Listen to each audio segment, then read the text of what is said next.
Okay, this motor's scaring me a little bit. I'll run it in a couple minutes, get some live data here. But it's kind of like an Adams attraction motor with reverse polarity. So north, south, north, south, north, south. 6 poles, huge, huge neos, 40 millimeter neos, and it's going at breakneck speeds, and it's intriguing. So 6 electromagnets. I'm only using 3 as the drivers. The other 3 are the collectors. So I got 3 and 3. I'm attempting to collect flyback with alternating polarity through an H-bridge with this circuit, which I'm not sure if it's working. I don't know. And the other circuit, the other 3 transformers, I know what's happening with these. They come out of these 2 wires. One goes right into the AC port of a bridge rectifier. The other one goes into an AC relay, out of the AC relay, into the AC port of a bridge rectifier, out of the bridge rectifier, into the capacitor, which connects to the battery.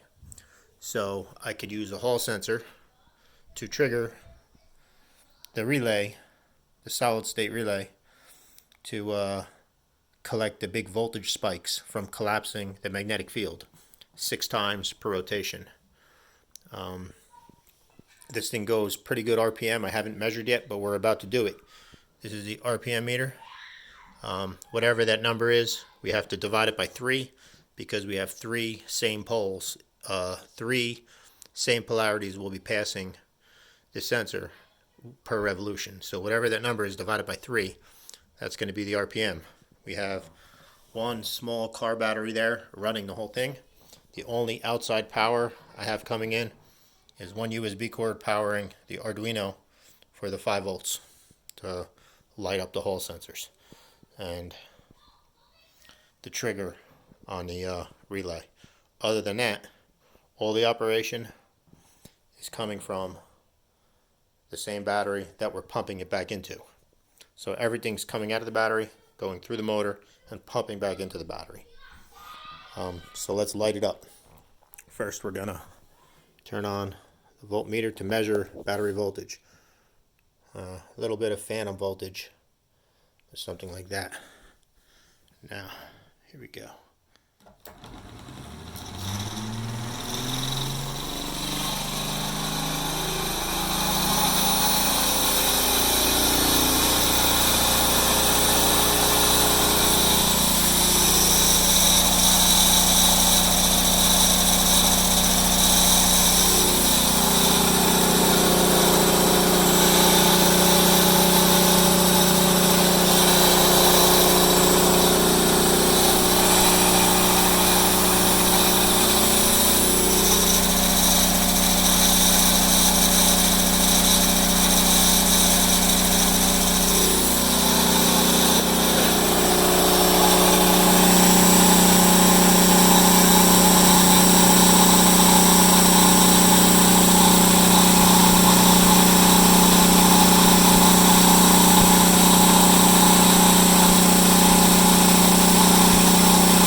Something's loose.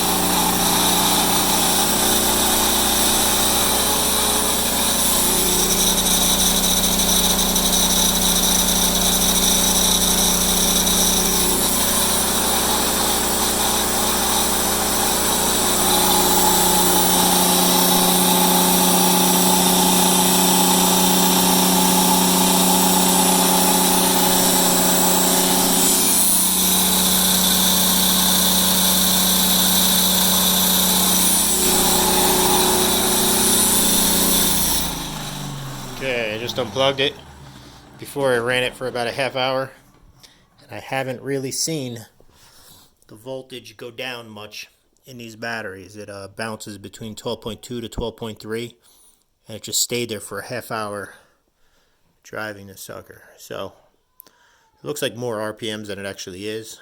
So I'll have to divide it out, but it's under 2,000.